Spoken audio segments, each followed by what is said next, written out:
আসসালামু আলাইকুম। শুভ সকাল দর্শক শ্রোতা, আশা করি আপনারা ভালো আছেন। এই যে আমাদের জার্নি শুরু হলো নতুন মসজিদের সন্ধানে।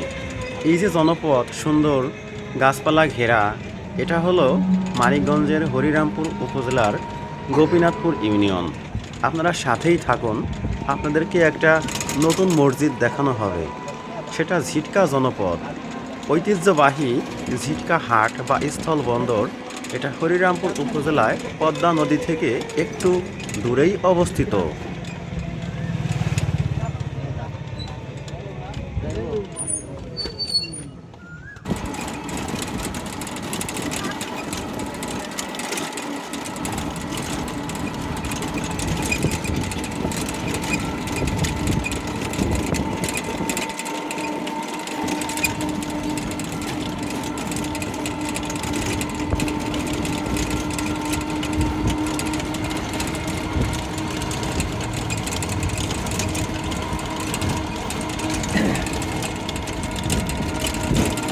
কি হইল সিট?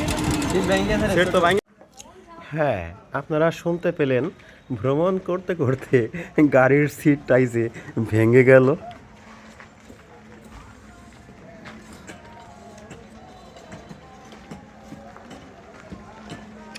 এটা হলো আবির মেডিকেল সেন্টার। বুঝতেই পারছেন, আমরা বিখ্যাত ঝিটকা হাটে অলরেডি পৌঁছে গেছি। একটু পরেই মসজিদটি বাম পাশে দেখতে পাবেন। হ্যাঁ দর্শক, এই যে সামনে দেখতে পাচ্ছেন একটা মসজিদ নির্মাণ করা হচ্ছে খুব সুন্দর কাঠামোতে। কিছুদিন আগে আমরা দেখতে পেতাম এখানে একটা সাইনবোর্ড, এখানে পুকুর ছিল, সে পুকুরটি ভরাট করে এই মসজিদের ভিত্তিপ্রস্তরের কাজ করা হয়। আর এক এক করে সেই মসজিদ কিন্তু আজকে নির্মাণ শেষ হওয়ার পথে। এতে দেখতে পাচ্ছেন এখনও কিন্তু মিস্ত্রি ভাইয়েরা কাজ করতেছেন। যখন এই মসজিদকে রঙিন করা হবে সুন্দর কাঠামোর উপরে, তখন কিন্তু এটা চমৎকার একটা গ্লাসি হবে। খুব সুন্দর একটা মসজিদ। এই যে এটা হলো আমাদের ঝিটকা হরিরামপুর উপজেলা মানিকগঞ্জ। আর সেই ঐতিহাসিক ঝিটকা বাজারের একেবারে মিডল পয়েন্টে মানিকগঞ্জ পল্লী বিদ্যুতের ঝিটকা উপশাখা। ঠিক সেই পল্লী বিদ্যুতের যে বাউন্ডারি কাঠামো, সেই বাউন্ডারির অভ্যন্তরেই কিন্তু এই মসজিদটাকে নির্মাণ করা হচ্ছে।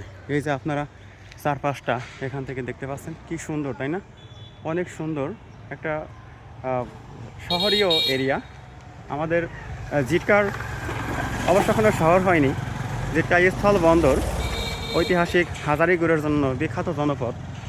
তারপরেও এই স্থানটি শুধু হাজারীগুড় নয়, আরও অনেক কিছুর জন্য বিখ্যাত হয়ে আছে। বিভিন্ন কৃষি পণ্য, হাজারি গুড়, খেজুরের রস, তালের গুড়, তালের কুই, এই সব অনেক জিনিসের জন্য আমাদের এই ঝিটকা বিখ্যাত হয়ে আছে। আর এই মসজিদটা ঠিক সেই ঝিটকার একেবারে প্রাণকেন্দ্রে নির্মাণ করা হয়েছে। তো এই ভিডিওটুকু আপনাদের অবশ্যই ভালো লেগে থাকবে। ভালো লেগে থাকলে অবশ্যই আমাদেরকে তা জানাবেন। ধন্যবাদ সবাইকে।